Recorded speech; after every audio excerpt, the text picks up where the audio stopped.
Hey folks, you know what's more stressful than a packed calendar? Realizing you're out of coffee right before a meeting. That's why I stocked up during Thrive Market's back to school sale. And even if you're not going back to school, this is the perfect time to reset. Thrive makes it easy to shop for high quality pantry staples, snacks, vitamins, even skincare without the errands or the ingredient label deep dives. I just restocked with the Good Crisp Company crisps, original sour cream and chive. They are amazing. Everything gets delivered fast, and I saved up to 25%. Their filters make shopping by diet or lifestyle a breeze, and their healthy swaps tool helped me upgrade my usual buys with zero label stress. As I said, my wife and I are both into the Good Crisps. My wife also loves the skinny dipped milk chocolate peanut butter cups. Now's the best time to try Thrive Market. You'll get up to 25% off select items, and new members get 30% off their first order plus a free gift. Go to thrivemarket.com/TCAT to start saving. The sale ends 8/31. Don't miss it.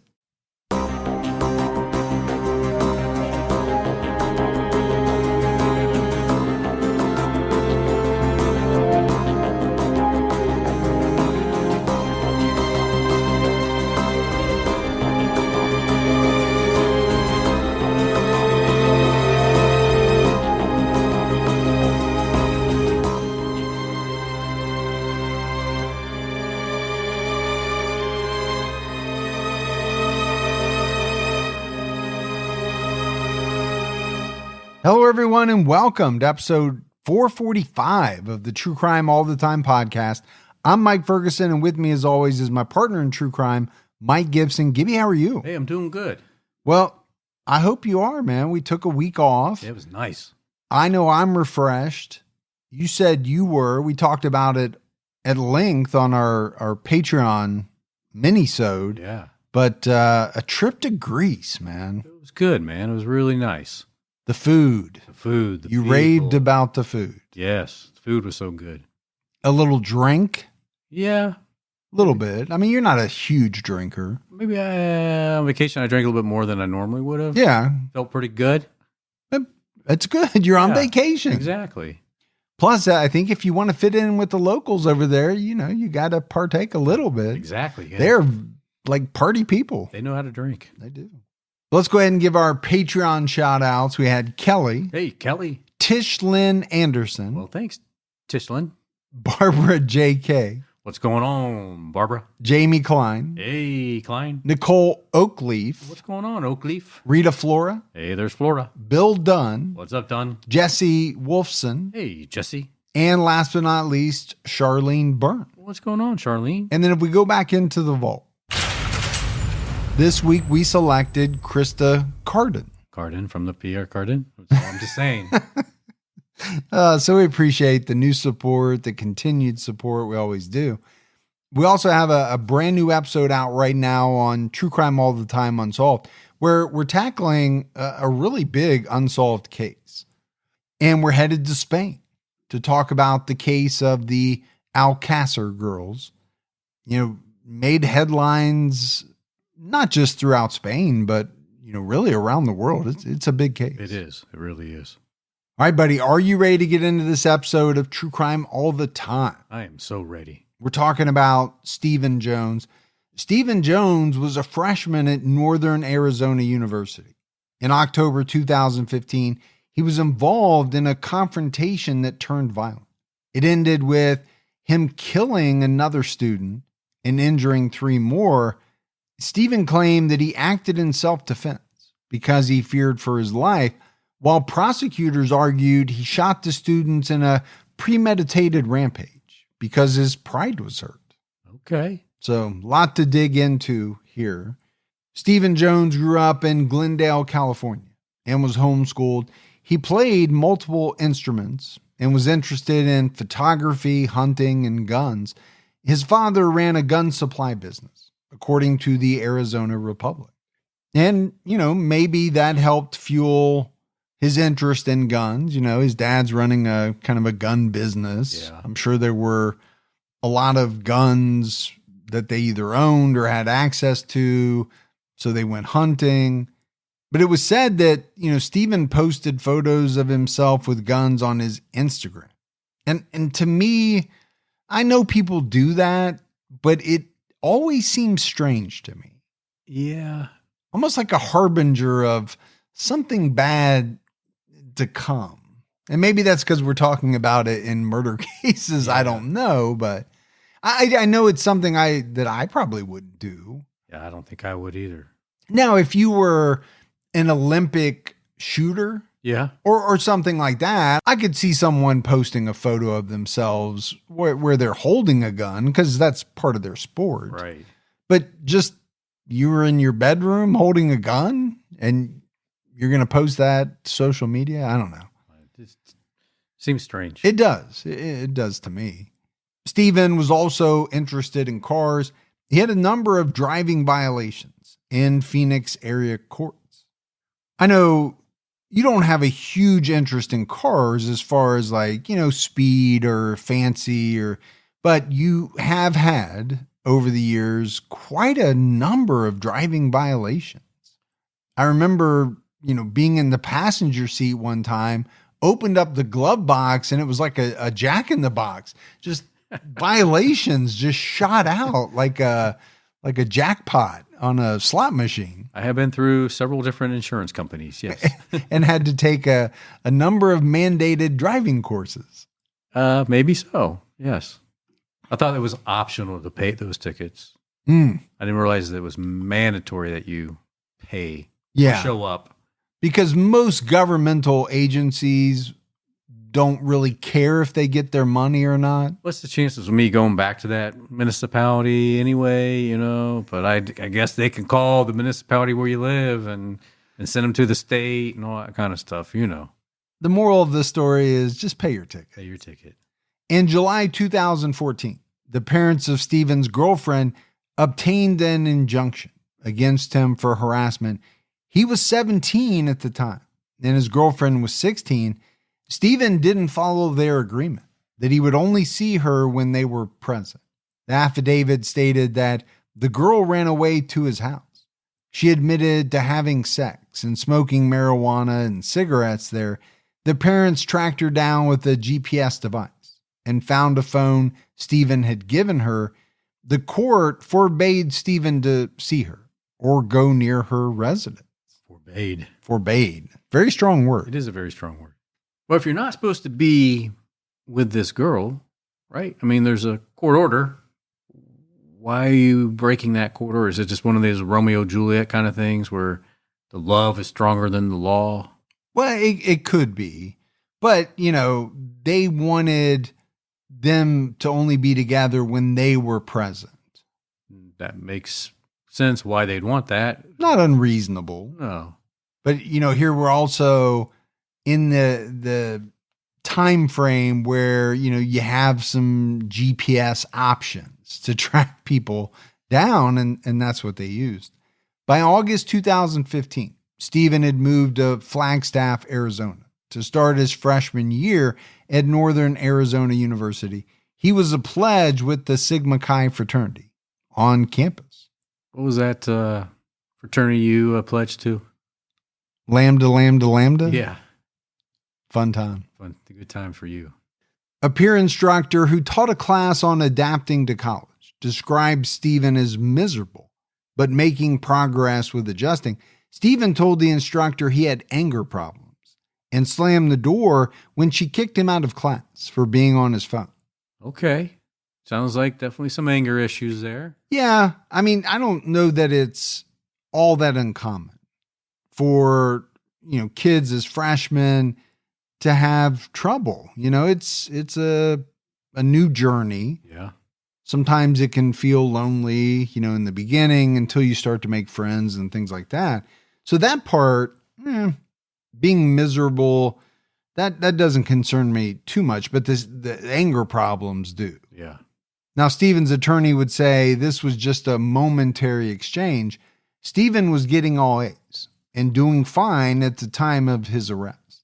And let's face it, you can be a straight A student and still have a ton of problems. Absolutely. On October 8th, 2015, Stephen and 3 other Sigma Chi pledges studied for their entrance exam to the fraternity at the campus library. He was with Shay McConnell, Jacob Mike, and Hunter Todd. Around midnight, they decided to go to a party at the Grove, an off-campus student apartment complex. The Arizona Republic reported that it was Hunter Todd's idea to go.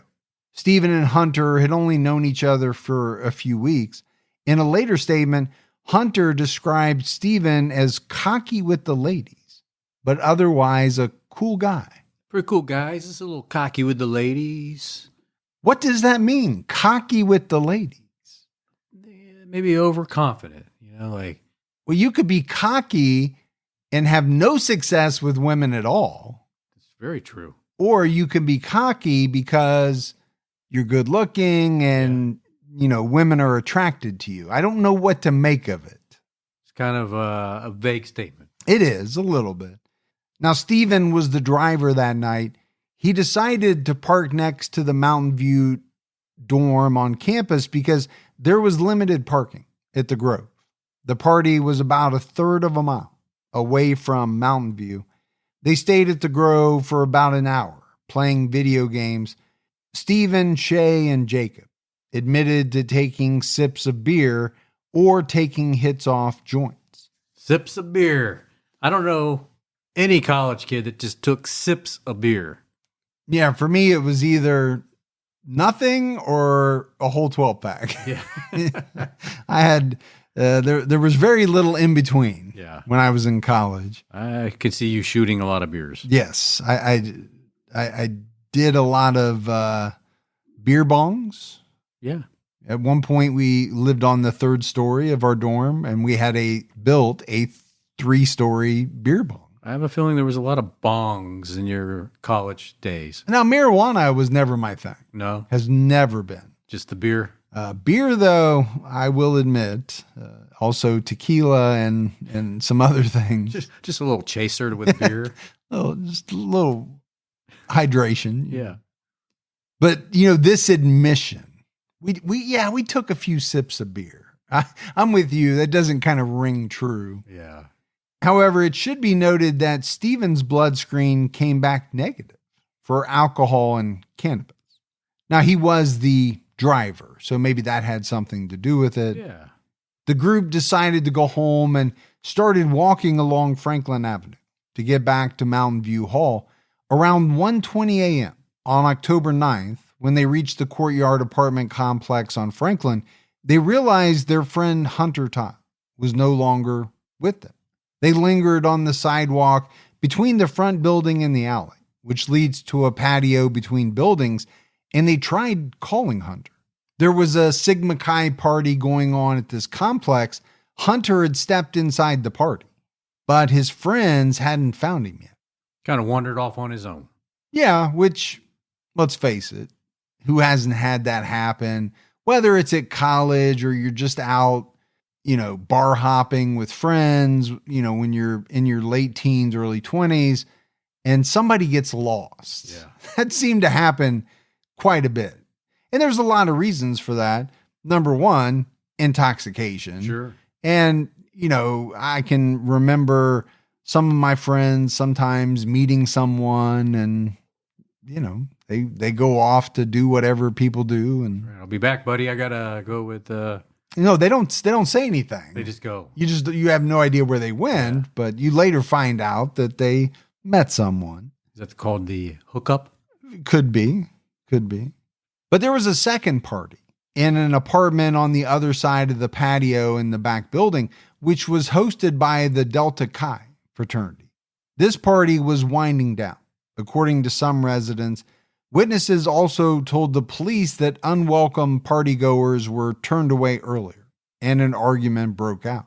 Stephen and his friends might have been mistaken for the same group of party crashers, but they denied going to the Courtyard before or trying to enter the party. The altercation also might have been caused by a prank. Well, there is a lot of pranks going on at college, too. There's a lot going on in college, right? I mean, that's kind of the thing.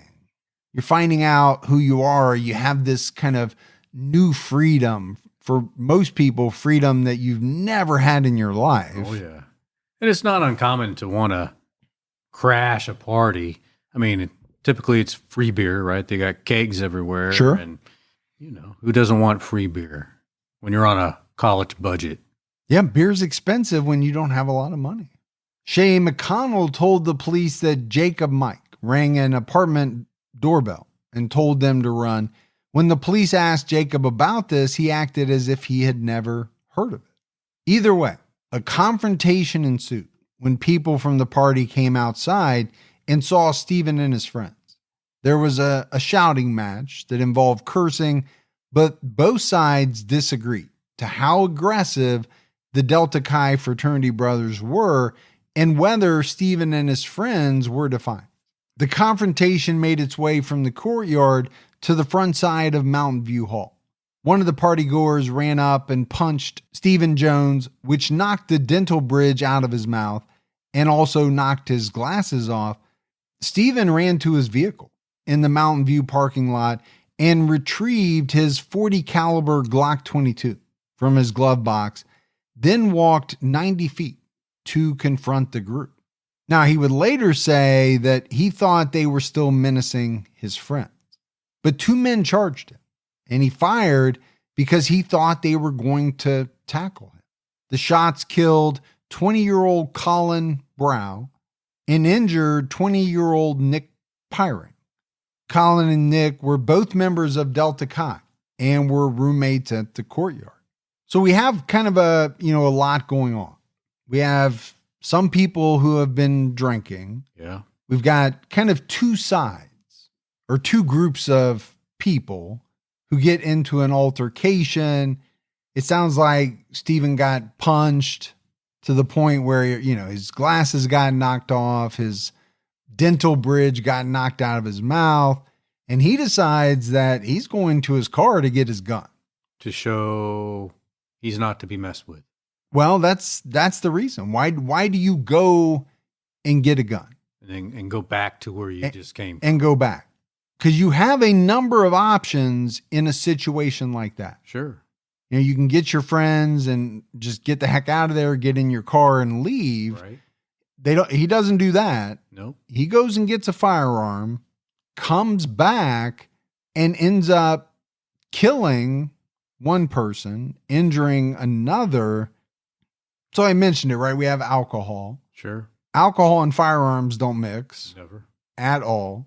And I think the mere fact that, he went and got this gun, what's it going to do?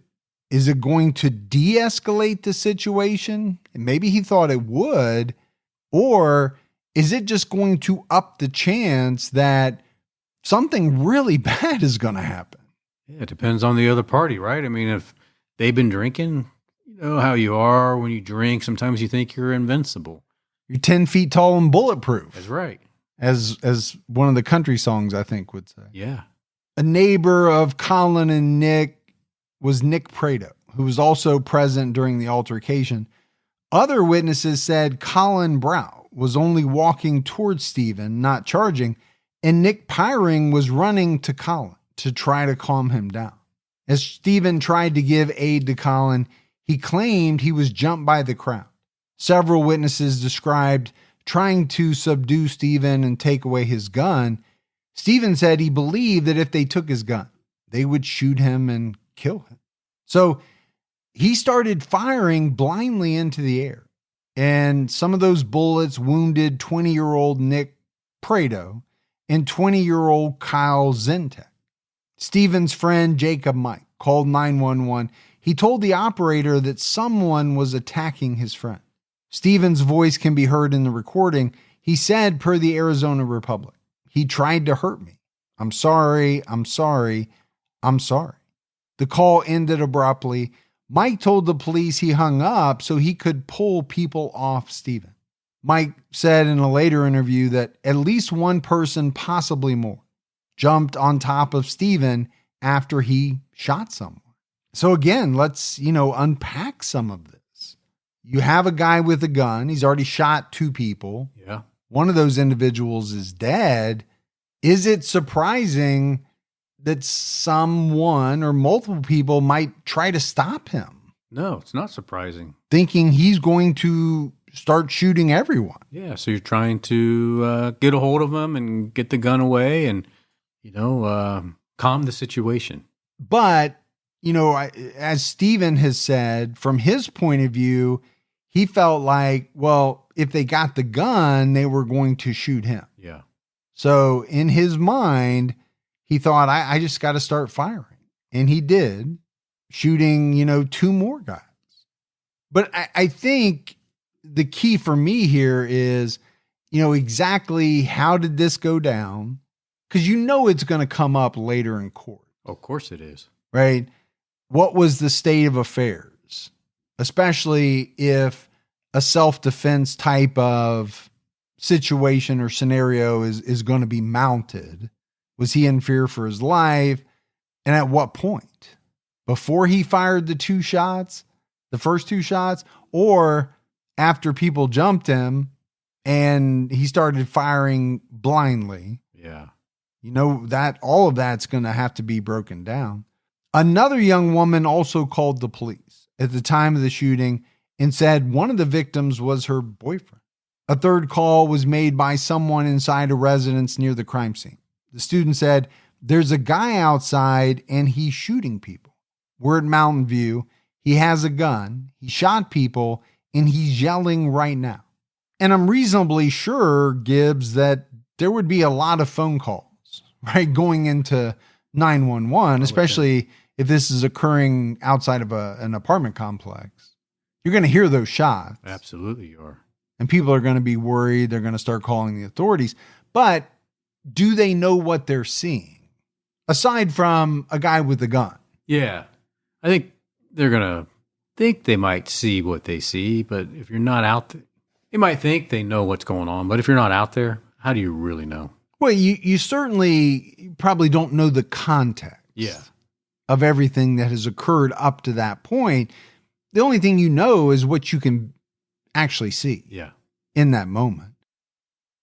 Now's the time for most people where the weather is nice and we can get out, we can do what we want. I'm all about refreshing my wardrobe with staple pieces for not only this season, but the season ahead. Quince nails it with luxe essentials that feel effortless and look polished. Perfect for layering and mixing. Their styles are so versatile. I find myself reaching for them again and again. They have cashmere and cotton sweaters starting at $40, washable silk tops, and classic denim pants. Timeless styles you'll keep coming back to. The best part, everything with Quince is half the cost of similar brands. By working directly with top artisans and cutting out the middlemen, Quince gives you luxury without the markup. And Quince only works with factories that use safe, ethical, and responsible manufacturing practices and premium fabrics and finishes. There's a lot with Quince that I keep going back to, but my 2 mainstays are their shorts and their lightweight joggers.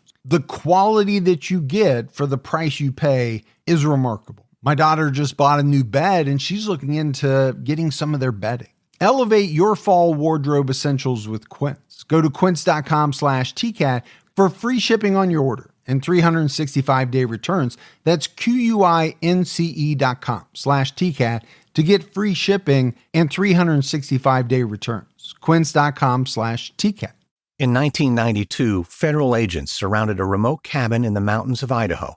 It belonged to Randy Weaver, a Christian survivalist with links to the far right. Weaver was wanted on a minor weapons charge, but a series of blunders and misunderstandings turned the situation into an armed and deadly standoff. Hi, I'm Lindsey Graham, the host of Wondery's show American Scandal. We bring to life some of the biggest controversies in U.S. history, presidential lies, environmental disasters, and corporate fraud. In our latest series, a family of religious fanatics moves to Ruby Ridge in northern Idaho to wait out the apocalypse. But their paranoia and suspicion of authority lead to a confrontation with federal law enforcement and their own personal Armageddon. Follow American Scandal on the Wondery app or wherever you get your podcasts. Experience all episodes ad-free and be the first to binge newest seasons only on Wondery Plus. You can join Wondery Plus in the Wondery app, Apple Podcasts, or Spotify. Start your free trial today. Officers responded to the call about a confrontation between student groups that resulted in multiple shots fired. The responding officer reported that he heard screaming about a fight. When he arrived, someone stated that their friend was a psychopath. Okay. Another responding officer saw a man with a bloody mouth approaching. He told the man to raise his hands, then ordered him to get on the ground. This man was identified as Stephen Jones. He complied with the officer's instructions and was arrested. He did not have his gun on him when he was handcuffed. Another officer found it near the victims. So, he didn't go out in a blaze of glory. He didn't, defy the police. No, it doesn't sound like it. And why is that? Is it because in his mind, he thought he was justified of doing what he did? I think that's what he's telling himself. A search of Stephen's vehicle in the parking lot turned up a gun bag, holster, and backpack with 3 magazines. Seems like a lot of extra stuff to have for a night out in the town. Yeah, I don't have a Glock 22, 40 caliber. At a bare minimum, I would think a magazine would hold 8, 10, at least. Most people might carry a spare magazine with them if they're going to have a gun in the car or carry it on their person. 3 extra magazines is, quite a lot, but but not illegal, right? No, as long as the gun is registered and it's legal to own and it's legal to be carried in the car. Now, there over the years have been laws in some states where the ammunition and the gun have had to be kept separate. Right.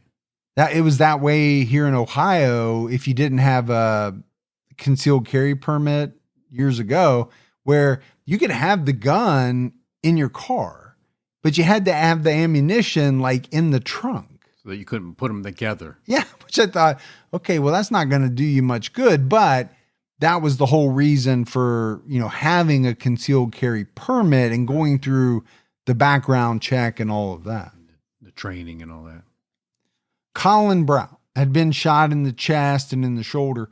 An officer noted that Colin was still breathing at 1:25 a.m., but he stopped breathing about a minute later, and an officer began CPR. Colin died at the scene. Nick Prado was shot once in the neck. He needed surgery to repair the nerve damage. Nick Piring was wounded in the right arm and hip. Kyle Zentek suffered multiple gunshot wounds to the shoulder and abdomen. He suffered a punctured lung, a damaged liver, and lost a kidney. Stephen had injuries on his head, back, chest, arms, and knees, and his mouth was bloody. There's a lot of injuries there, outside of obviously the death as well, but a bunch of injuries. Well, when you fire multiple rounds, it sounds like, at least the first 2 people he was aiming at. Yeah. The rest of the shots were described as, firing blindly, but you're bound to hit somebody when there's a lot of people around. It's true. And, 40 caliber, it's a good size round. Yeah. It would do a lot of damage. But then what do you make of Stephen's injuries? It didn't say in the article how severe they were. But again, if people are trying to subdue him, I assume he's going to suffer some injuries. We also know somebody punched him in the face. Yeah, I'm sure he's taken some beat down during that time. During his interview, Stephen told the police that he only took a sip of his friend's beer because he was the designated driver that night. Toxicology screens confirmed the 4 victims were drunk and Stephen was sober. Colin Brown's blood alcohol content level was 0.285, over 3 times the legal limit. Piring, Prado, and Zentek were also over the legal limit. Well, that's a situation you don't want to be in, especially if you're intoxicated, right? Well, yeah, where someone has a gun and is firing, I don't think you want to be in that situation stone cold sober or intoxicated. All 4 victims tested positive for marijuana, And Colin had a lower than therapeutic level of benzodiazepines in his system. But what does all this mean? Right? So they're drunk. Okay, they maybe smoked a little pot. One guy took a small amount of benzos, but we're going to have to figure it all out, right? How does that kind of matter in the grand scheme of what happened? That and the fact that Stephen was sober. Stephen was indicted for first-degree murder and aggravated assault in mid-October. He pleaded not guilty. Opening arguments in the murder trial took place April 5th, 2017. The prosecution argued that Stephen went on a premeditated rampage because his pride was hurt. Per the Arizona Republic, they said Stephen couldn't wait to shoot his gun, so he could enact his deranged sense of justice after being punched in the face. So it's a pretty straightforward argument, right, by the prosecution. Yeah, he got punched. His pride was hurt. Yeah. He went to his car, got his gun, and came back to enact his revenge. Settle the score. I mean, he did get punched pretty good. To knock your bridge out and you have your glasses fly across. Yeah, that's a heck of a punch. And it probably would hurt your ego. Yeah. I mean, I think it bloodied his mouth. Yeah. But we've all been in scraps where we've been punched or we've punched somebody. Right. When I say we all, I mean you and I. Yeah. Because you and I have traded stories before. I've been in my fair share of bar brawls. Yes, yeah. Things like that. And road rage stuff. Yeah. And road rage incidents and stuff like that. The one thing that I have never thought is to win or lose, go back, get a gun, come back and finish it off. Yeah. You know, it was always heat of the moment, whatever happened, and then it was done. Everybody walked away. Right. And everybody lived because, you know, it was just a fight. Some punches were thrown, but they get broken up and everybody goes their separate ways. You stuck to the Fight Club laws, you know? Yeah. Yeah. First and foremost, don't talk about Fight Club. Yeah, I never did.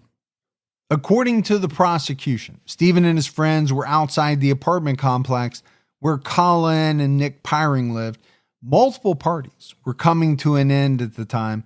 A friend of Stephen knocked on the door, and Colin, Nick Piring, and their friends came out to confront them and ask them to leave.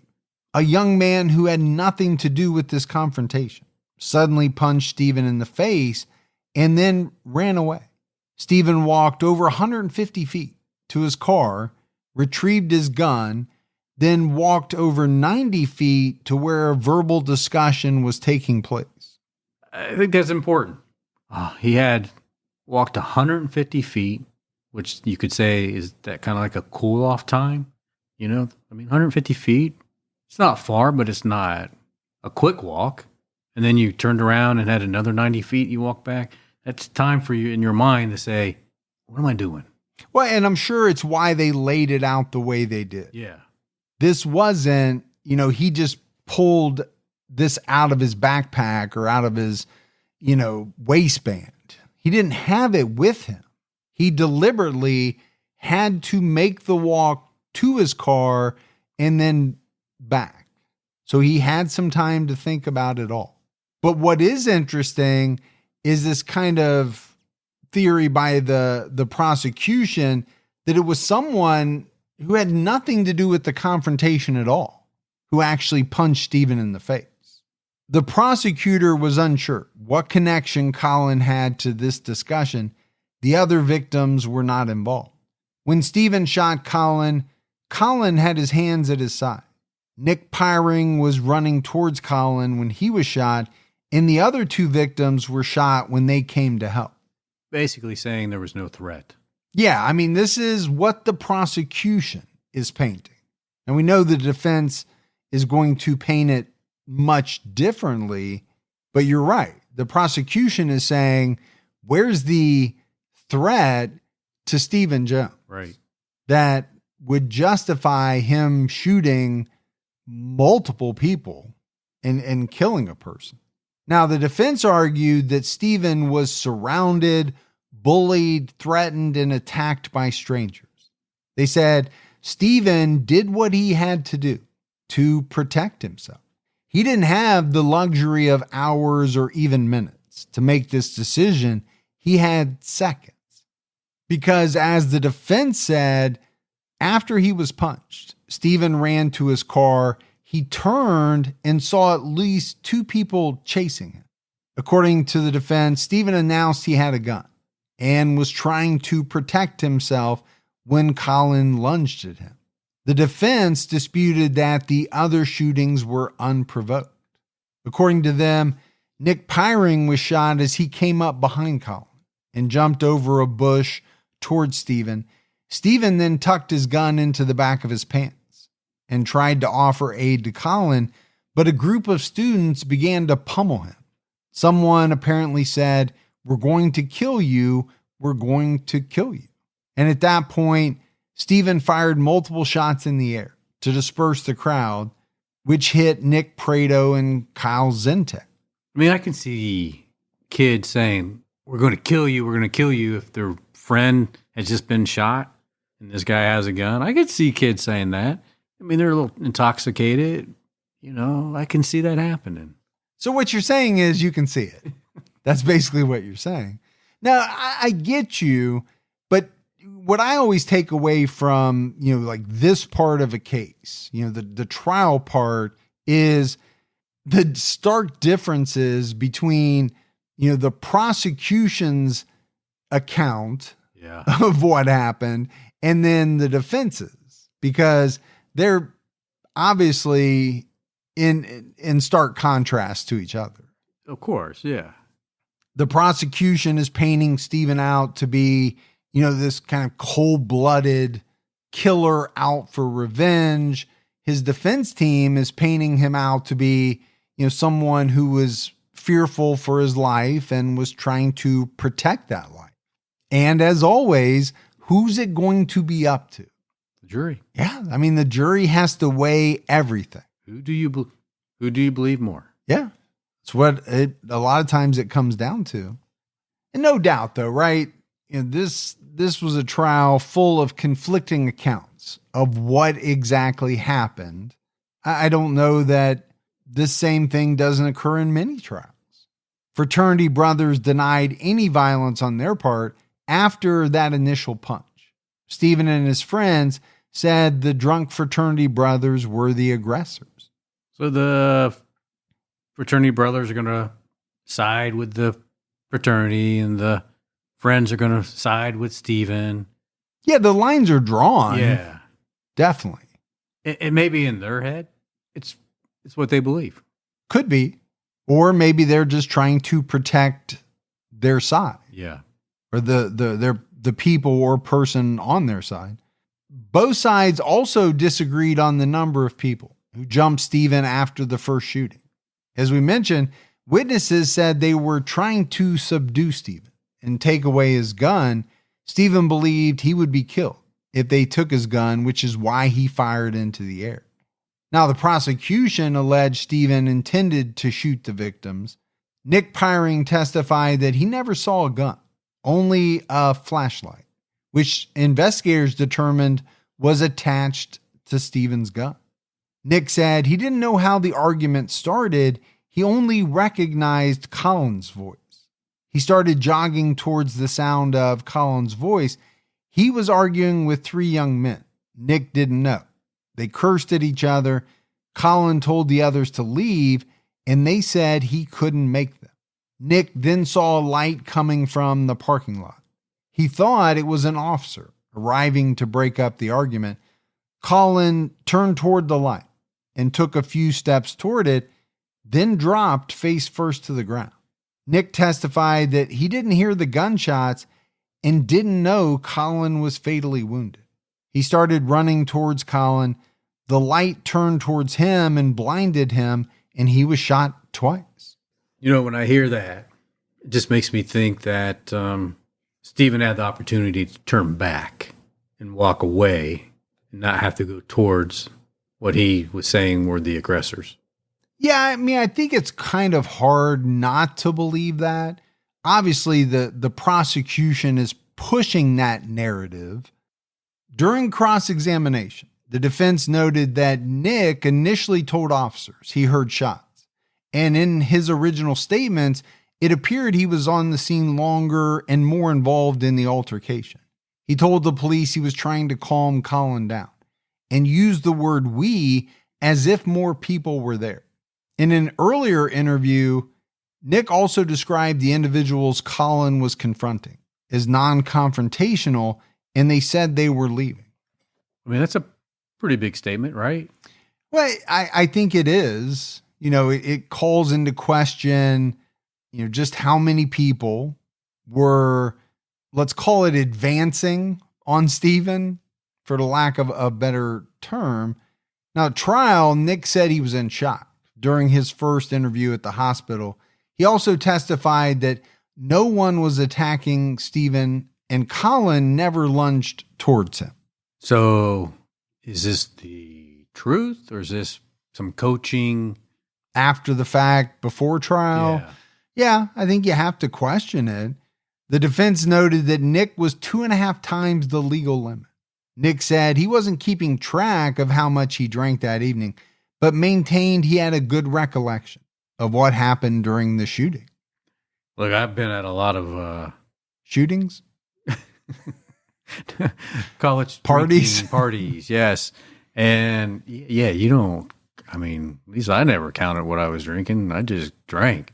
Well, right. You know. I think a lot of people do it that way. You just have, you have one goal, right?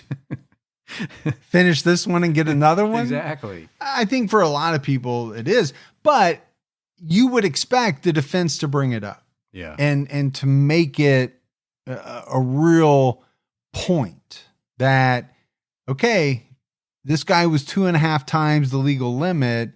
How can he really remember exactly what happened? So you, as the jury, do you have to take that into consideration? I will also say, though, when you are that drunk, when something big, I mean, like a shooting or some type of event happens, that it will wake you up from your drunkard stage. Have you been drunk where a lot of shootings have taken place? I've been drunk where certain events have happened and it wakes you up and the buzz you have is gone. Okay. So it killed your buzz. Killed my buzz. Right then and there. Inspired by the hit Wondery podcast Against the Odds comes the gripping guidebook, How to Survive Against the Odds, Tales and Tips for Animal Attacks and Natural Disasters. This might just be the most important book you'll ever read. Go inside life or death situations where everyday people survived nature's most extreme scenarios. And learn how you can too. In these tales, you'll hear about the grit, willpower, and know-how needed to endure shipwrecks, alligator attacks, earthquakes, and more. You'll learn from experts, including top doctors, about what happens to your body and mind in life-threatening situations. Plus, important tips on what to do, and equally important, what not to do when faced with a situation that is truly against the odds. Go to www.survivalguidebook.com to get your copy of How to Survive Against the Odds today, or visit your favorite bookstore. In March 2017, police in Ketchikan, Alaska, got a worried call. And I haven't heard from them, so I'm getting worried. It was about a beloved surgeon, one of just 2 in town, named Eric Garcia. When police officers arrived to check on the doctor, they found him dead on a couch. Is it a suicide? Is it a murder? What is it? From ABC Audio and 2020, Cold-Blooded Mystery in Alaska is out now. Listen wherever you get your podcasts. Austin Contreras got on the stand and admitted that he threw the first punch. He testified that he was at the party at the Courtyard apartment complex when 3 strangers walked into the patio between buildings.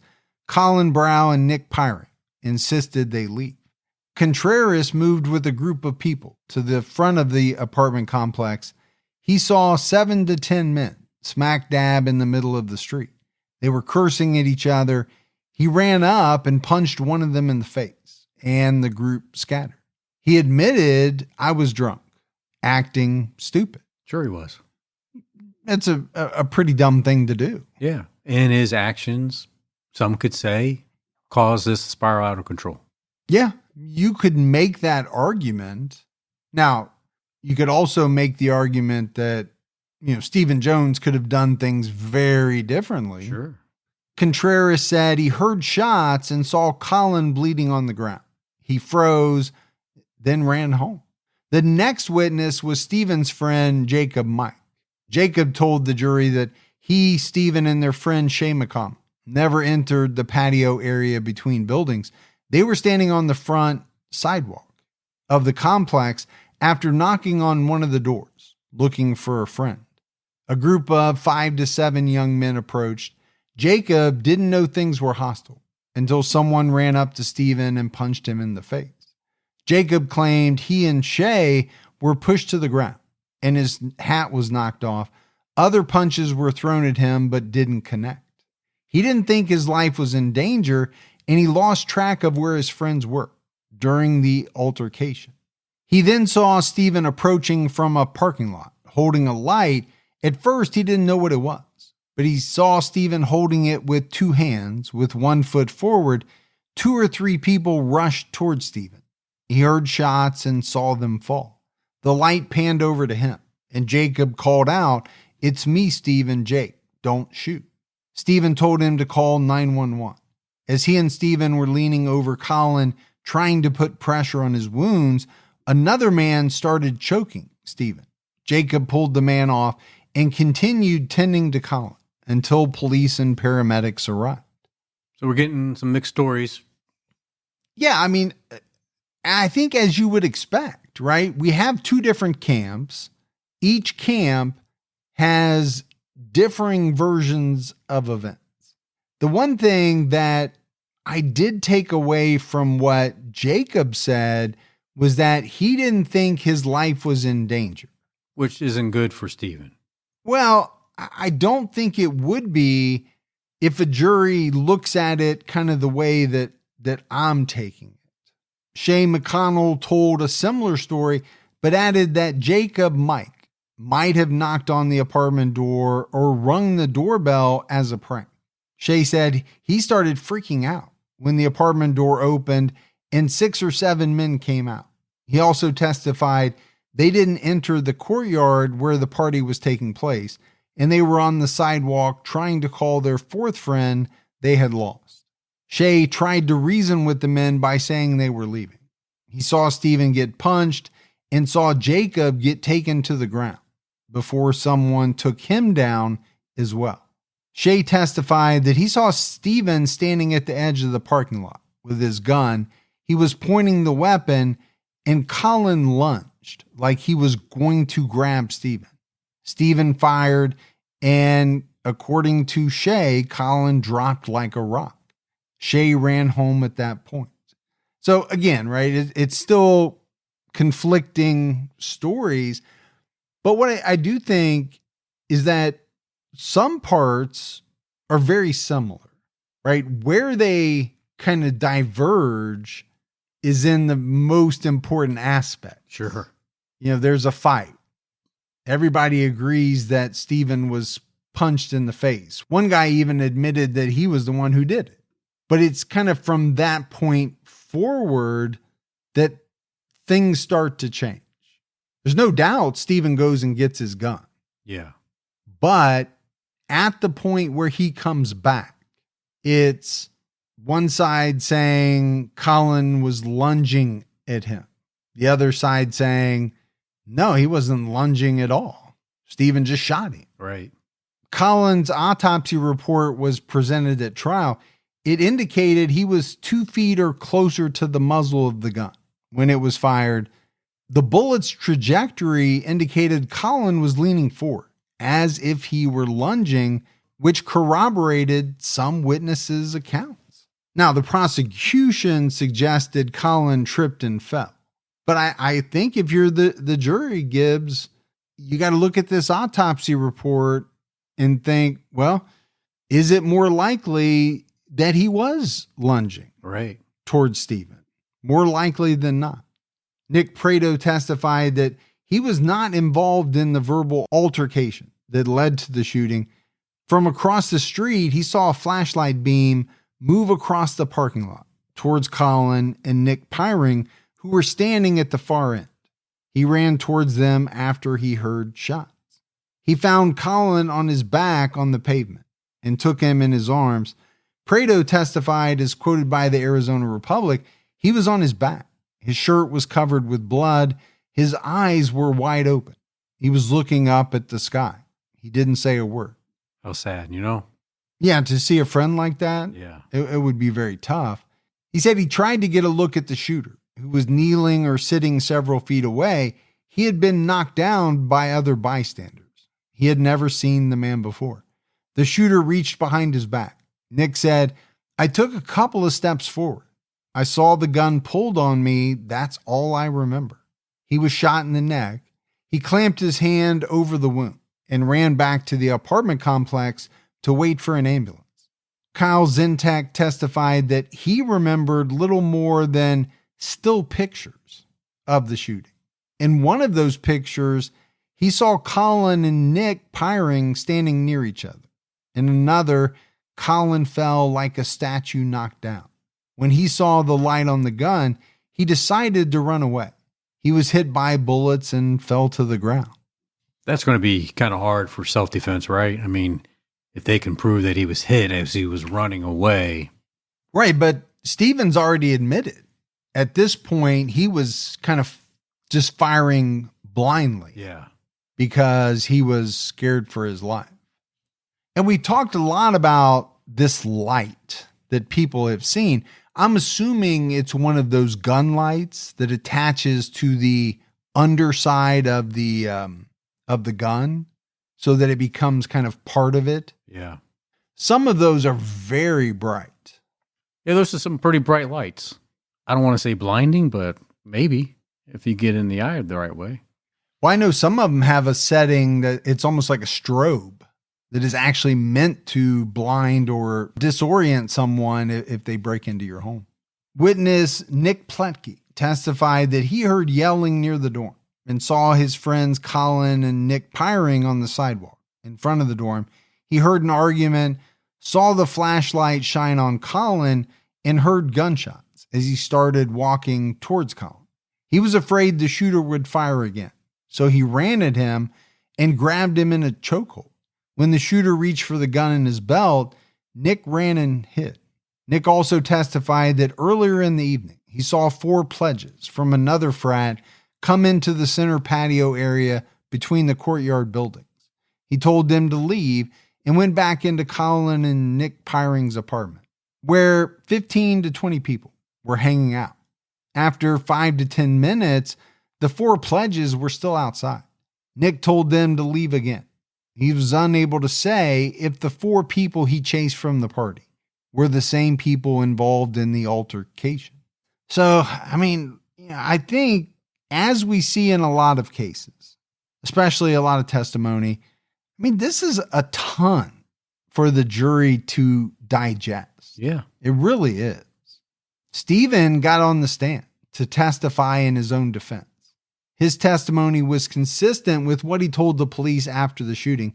He admitted to shooting and killing Colin, but maintained it was self-defense. He summarized the events of the night and described for the jury how he and 2 friends were walking back to his car and stopped in front of an apartment complex to call their lost friend. He said it was quiet and he heard voices. Stephen testified, "I heard a commotion, a whole lot of dudes yelling, and then I got punched. It really rocked my world." Stephen maintained that he did nothing to provoke the punch. His vision went dark and he saw white. As his vision was returning to normal, he felt someone grab the back of his shirt. He ran and heard people around him yelling, "What the fuck are you doing here? Go back to the freshman dorm. I'll fuck you up." Now, as always, the Arizona Republic omitted the expletives, but Sure. I think it's important to put them in because this is what he is saying he heard. This is what he's thinking is a threat towards him. Yeah. He said that he thought 3 or 4 people were chasing him. So he ran towards the dorm because he thought the brothers from his frat would protect him. He realized he didn't have his ID card to get into the building, so he ran to his car instead. He thought the men were still pursuing him. Stephen said, I was kind of panicked. I was really scared and freaking out. The electronic door opener to his car separated from his keys. He found the clicker in his back pocket and hit buttons until the car unlocked. He still couldn't find the ignition key, so he grabbed the gun from the glove box. Stephen testified, when I got the gun, I instinctively chambered around. He yelled, get on the ground, don't fucking move, I have a gun. Stephen said that the 90-foot walk from his car felt like just a handful of steps. 2 men approached him. According to Stephen, the one on the right said, I'll fucking kill you. Then the one on the left called him a pussy. Sounds like what some college kids would say. It does. Now, is that what they really said? Or is that what Stephen is claiming they said because it makes it sound more menacing? Sure. He said the one on the right charged and he fired. They ran at him as fast as they could with their hands up, according to him, looking me dead in the eye. Stephen said, I knew if I waited another second, I'd be seriously hurt because they were right there. Stephen shot both men twice. This is when he went over to Colin and tried to put pressure on his wound. He was jumped by several others. They put him in a headlock, twisted his arm, and one was trying to grab his gun from his waistband. Stephen fired his gun into the air to try to get them to run away. He claimed he didn't realize he shot 2 others in the process. He backed up a small hill, and a man identified as witness Chase Jones tapped him on the shoulder and told him it was safe to put the gun down. He saw police lights and was arrested moments later. So, all right, let's go back and analyze some of this. I mean, first of all, big gamble, right, for Stephen to take the stand. Huge gamble, I think. It always is for a defendant. But there are a couple of things that jumped out at me. He said he thought people were chasing him. So he was trying to get into the fraternity house, but he didn't have his ID card or his electronic key card or whatever it was. Right. So he went to his car. Were the people still chasing him at that point? I mean, sounds like he tried to see if he could start the car. Then when he realized he couldn't do that, then he went into the glove box, got the gun. And then he made the 90-foot walk back. Where are these people who are chasing him? I mean, if you're 90 feet away and if you didn't stop at your car or once you realized you couldn't start it, how much further could you get away if they were already 90 feet away? I mean, I think the threat was gone at that point. But that's kind of where my head is at. But bringing the gun back to the scene, it's almost, I think you can make the argument that you're now re-instigating something. Yeah. I think if you're sitting there on the jury, you're saying you had an opportunity to get away. You chose not to when you walked back to engage the party now with a firearm. Now, what happened when he got back, there's all kinds of differing accounts, right, of that. Did, Colin lunge at him? Did he not? But I don't think it's in dispute that he went to his car, got his gun, and then walked back to where everybody was. Yeah. And I think that has to weigh pretty heavily on the jury. I think it would weigh very heavily on me if I was on the jury. Sure. Because you have to say, he wasn't forced to walk back. He made that decision himself. The defense showed photos of Stephen's injuries, which included red marks on his temple, blood on his lips, a scraped knee, a scraped thumb, bruises, scrapes and cuts on his elbow, and a bruise on his shoulder. 2 of his teeth were also injured during the altercation. And again, some of that definitely came from that first punch. Sure, that guy landed a heck of a punch. During cross-examination, the prosecutor pointed out that Stephen claimed his attackers said they were going to kill him, but no one else testified to hearing the word kill. The prosecutor questioned how Stephen could have seen that his two friends were in trouble when it was dark and his glasses had been knocked off by the punch. I think it'd be tough. According to the Arizona Republic, the judge granted the prosecution's motion to preclude statements Stephen made to the police in the patrol car immediately after the shooting.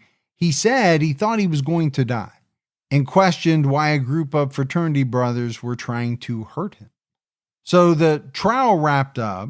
Deliberations began on April 25th, but were suspended on the 26th, so the judge could consider a defense motion arguing that prosecutors misled the jury in closing arguments.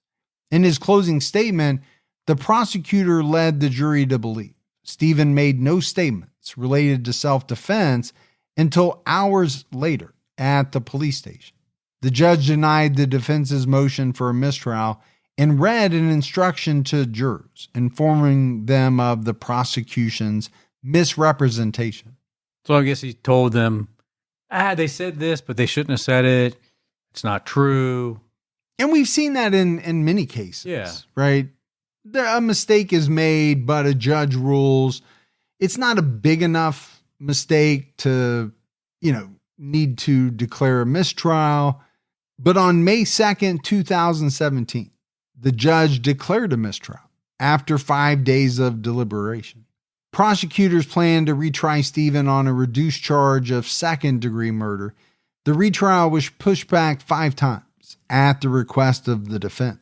I mean, going back to the judge declaring the mistrial after 5 days of deliberation, I'm not really surprised that they were deliberating for 5 days at that point. I mean, there's a lot of information to dissect. Well, and I think if you have 12 people on a jury, I'm sure you had some of those people probably believing that one side was telling the truth, some believing the other side was telling the truth. Yeah, you could see where it would be a tough jury room. On January 9th, 2020, Stephen pleaded guilty to manslaughter and 3 counts of aggravated assault. His trial was scheduled to start on January 22nd. If he had been convicted of second-degree murder, he would have faced up to 25 years in prison. With the plea deal, he was to be sentenced to 5 to 10 years in prison and would be required to serve 85% of the sentence. So he weighed his options and said, you know what? Probably best if I go this route. Yeah, I mean, he's guaranteed, right, to get out while still a pretty young guy. Yeah. Now, he has to plead guilty to manslaughter, but 5 to 10, 85% of 5 to 10 versus 25, it's a big difference. What is that, like worst case, 8.5 years? I'm not a math whiz like you, but yeah, that sounds right. The Arizona Republic reported that so much time had passed that many witnesses and the survivors were no longer college students. Nick Piring and Kyle Zentek earned finance degrees, and Nick Prado earned a degree in hotel and restaurant management. On February 11, 2020, Stephen Jones was sentenced to 6 years for manslaughter and 5 years for aggravated assault to run concurrently with the first sentence. Stephen said in court, as quoted by the Arizona Republic, "If it were possible, I would in a heartbeat right now trade places with Colin. If he could be home with his family and I could be dead, I would do that. But that's not possible." Prosecutors and the victims' families had asked for the maximum sentence. Kyle Zentek gave a victim impact statement and said he was reminded of what happened every time he looked in the mirror and saw his scars. He added, "We're lucky there weren't any more innocent bystanders hurt." Stephen's family and friends wrote letters to the court describing him as a man raised by military veterans with traditional Christian values. They described how he's a generous and disciplined person. Stephen enrolled at NAU full of hopes and dreams. He wanted to earn an engineering degree. Stephen's attorneys presented a pre-sentencing report that stated he performed flawlessly while out of custody on electronic monitoring, The report concluded that mitigation appears to outweigh aggravation in this case, and any sentence imposed in this case does not reverse the devastating outcomes all involved parties have suffered thus far. His attorneys played a video taken after the shooting, showing Stephen crying with his head in his hands. When the police told him someone had died, he crouched into a fetal position and said, "I wish someone had shot me. I should have just let them kill me." Stephen Jones was paroled on August 19, 2024. He ended up serving about 4.5 years due to credit for time served. So, you can make the argument that it was a good plea deal for him. Oh, for sure. Yeah.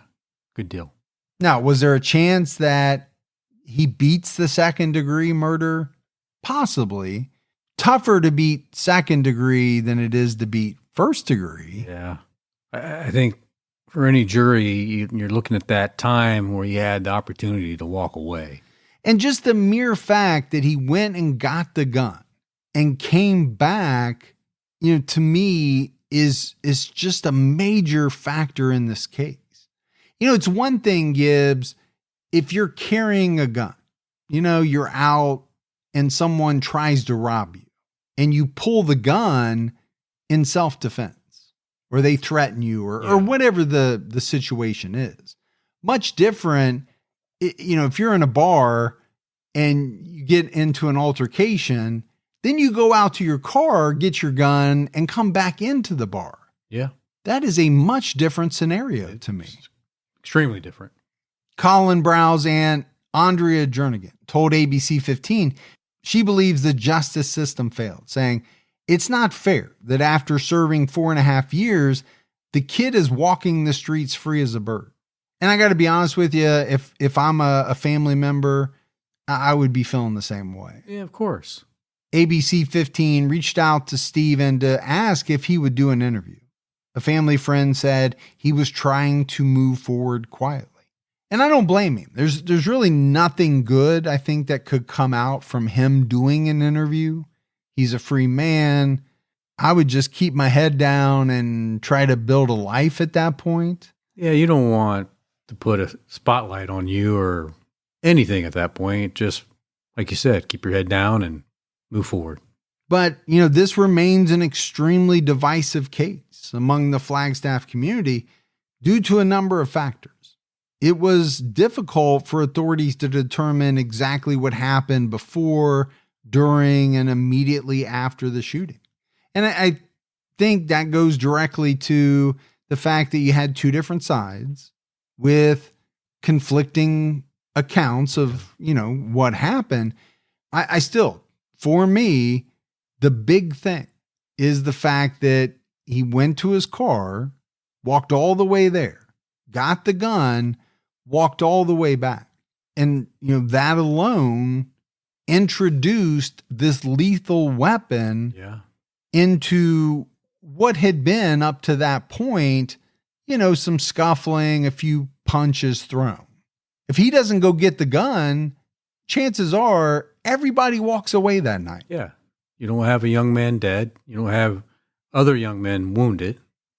You go home, you nurse your injuries, and everybody heals and life goes on. But the lethality of a 40 caliber Glock cannot be understated. Right. I mean, that is a very dangerous weapon. It's not a pea shooter. 40 caliber, very capable round. I will say that. Yes.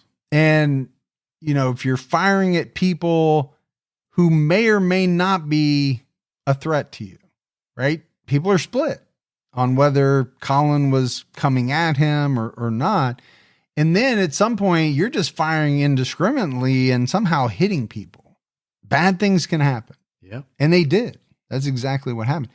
But to me, again, it was the introduction of the gun, the retrieval of the gun. Right. Just walk away. If you can, you walk away. I think that's what he should have done.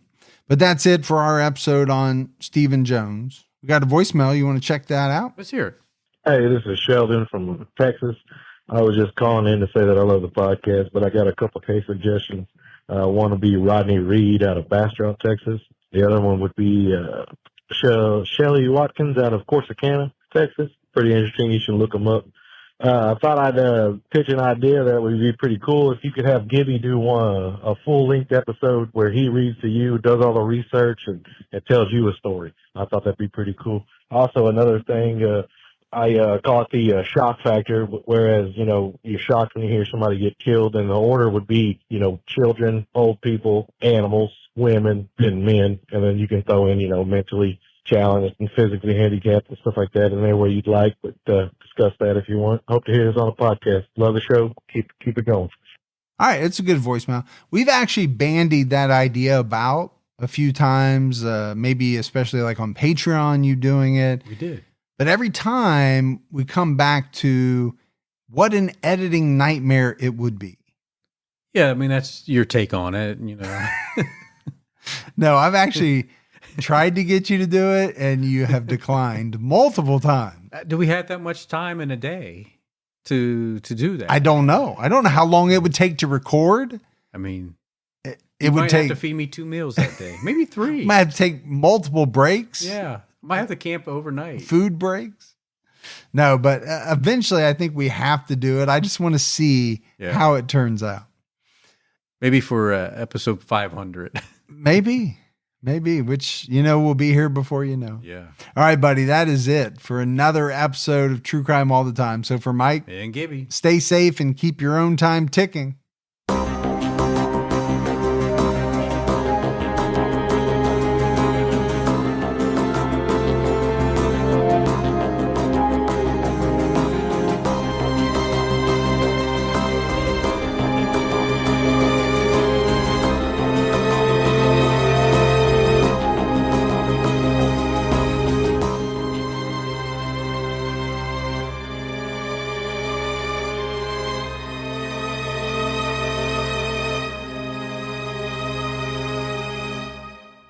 We acting bad. We ain't trying to hurt nobody. For decades, he was untouchable. I've gone from Harlem to Hollywood. But now, it's all coming undone. Sean Combs, the mogul as we know it, is over. He will never be that person again, even if he's found not guilty of these charges. I'm Jesse Weber, host of Law and Crime's The Rise and Fall of Diddy, the federal trial. A front row seat to the biggest trial in entertainment history. Sex trafficking, racketeering, prostitution, allegations by federal prosecutors that span decades, and witnesses who are finally speaking out. The spotlight is harsher, the stakes are higher, and for Diddy, there may be no second chances. You can listen to The Rise and Fall of Diddy, the federal trial, exclusively with Wondery Plus. Join Wondery Plus in the Wondery app, Spotify, or Apple Podcasts right now.